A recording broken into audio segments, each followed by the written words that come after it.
sont arrivés à Paris, ils ont pris un minibus, ils ont fait le tour de la France, patelin en patelin, et finalement, Angoulême, par la version sud, leur a été une révélation. Ils se sont promenés en ville.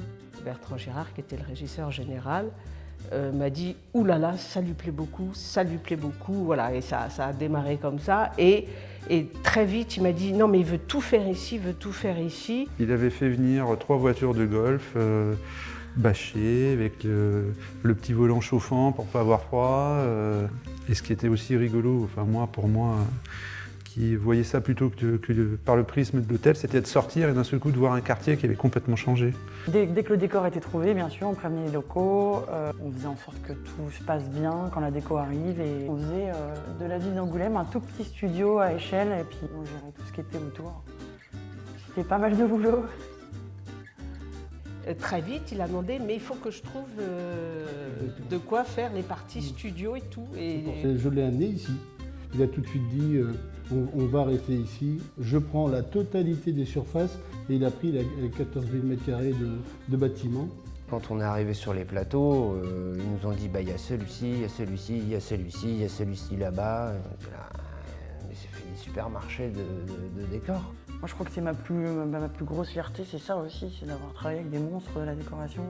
Je pense que les meilleurs étaient sur Angoulême à ce moment-là. Ouais, clairement, ouais. Quand eux ils sont venus, ça a changé de catégorie tout de suite. Ils arrivaient, ils voulaient une palette de peinture, il fallait énormes, une tonne d'enduit. Des demandes un peu spécifiques, des produits qu'on n'avait pas forcément en stock, mais qu'on a réussi à avoir. Et bien, ils avaient une autre destination, une autre façon d'être travaillé que jamais on apprendrait dans nos écoles d'apprentissage. Mais c'était merveilleux. Moi, j'aurais vraiment voulu venir plus souvent, passer même des après-midi avec eux pour échanger là-dessus, sur ce savoir-faire qui était extraordinaire. Les peintres, c'est mes préférés, c'est les magiciens. Ils en voient tellement qu'en fait, tout se fait parfaitement bien, c'est avec des précisions, c'était vraiment des pros. Ça, c'était impressionnant de les voir travailler. On sentait qu'il y avait une exigence du détail à un point. Les costumes des acteurs, le matin, quand ils se levaient, on les voyait passer en pyjama, nous, et puis 1 heure après, ils ressortaient, ils étaient avec le costume de la scène, et par contre, il y avait encore 20-30 minutes où il y avait le petit détail, le bouton qui n'était pas tourné dans le bon sens, et il fallait embêter les couturières. Et mon premier boulot, mon premier truc, ils m'ont dit, donc voilà, alors on veut un encart derrière les tenues de chaque prisonnier. Il faut que ce soit fait comme si c'était fait par les prisonniers qui ne savent pas coudre, mais ça fait tellement longtemps qu'ils sont en prison dans cet atelier couture qu'ils arrivent à bien le faire, mais ils ne le font pas bien comme une professionnelle. Donc il a fallu trouver un écart entre les deux. Il est très très précis pour travailler de loin en fait.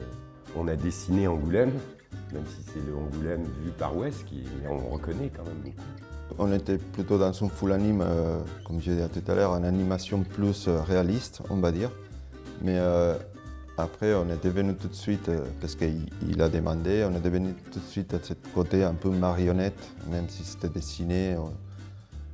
Et en fait, je pense que c'est cohérent avec les films, parce que les films, pour moi, les acteurs, ils sont des marionnettes aussi, ils ne bougent pas trop non plus, ils bougent comme si c'était un peu des papettes. Le casting s'est fait à l'intérieur de la pharmacie. Non, c'est vrai. Au milieu des médicaments.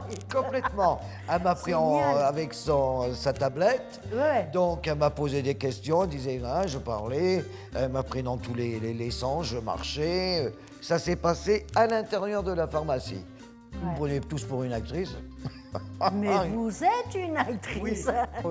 Wes Anderson, quand il a vu ma tronche, ma tête, pardon, quand il a vu ma tête, il dit, elle fera le rôle de maman, tout de suite. Je me souviens d'une réunion, comme ça, téléphone, et il nous dit ouais, c'est vachement bien comme ça, mais du coup, ça me donne l'idée, ça serait peut-être mieux en noir et blanc, non? Qu'est-ce que vous en pensez? Et donc, on a tout refait en noir et blanc, alors.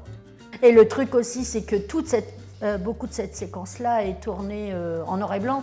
Oui. Alors que nous, on ne le savait pas que c'était tourné en noir et blanc. On pensait que c'était tourné en couleur. Et puis après, quand on l'a vu en noir et blanc, il dit ah ouais, mais en fait, c'est quand même bien de remettre un peu de couleur. Donc on a commencé à remettre un peu de couleur, les phares jaunes, Puis finalement, c'est redevenu en couleur, mais moins en couleur que ça n'était au départ. Où j'ai rigolé, c'est quand il avait perdu sa moustache. Elle s'est décollée. Oh là! Il a cherché par terre, on était en train de manger. Et mon pauvre Mathieu, tu la trouveras pas. J'ai dit. Elle est dans ton plat.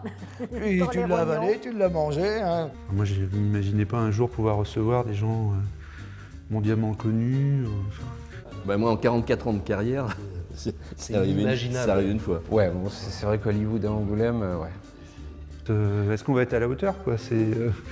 Il nous avait mis un peu beaucoup de pression au départ, et puis finalement, on n'a jamais vu quelqu'un comme ça. Ça a toujours été des gens adorables, des échanges incroyables. Tout le monde s'est associé à ce projet. Il y a eu beaucoup de partenariats, beaucoup d'associations. Ouais, puis il a joué le jeu localement. Enfin, je ne sais même pas s'il a joué, ça me paraissait naturel. Wes Anderson, il arrive aussi avec une bonne image, quoi. C'est un réalisateur très intéressant. Puis quand on l'a rencontré, c'est un mec adorable. Ouais, c'est une fierté d'être un des éléments d'une vraie œuvre. Enfin, c'est plutôt très bon esprit, hyper intéressant. Il nous a nous-mêmes embarqués comme il a embarqué les commerçants, comme il a embarqué Il a embarqué tout le monde dans son univers. citoyens d'Angoulême, quoi.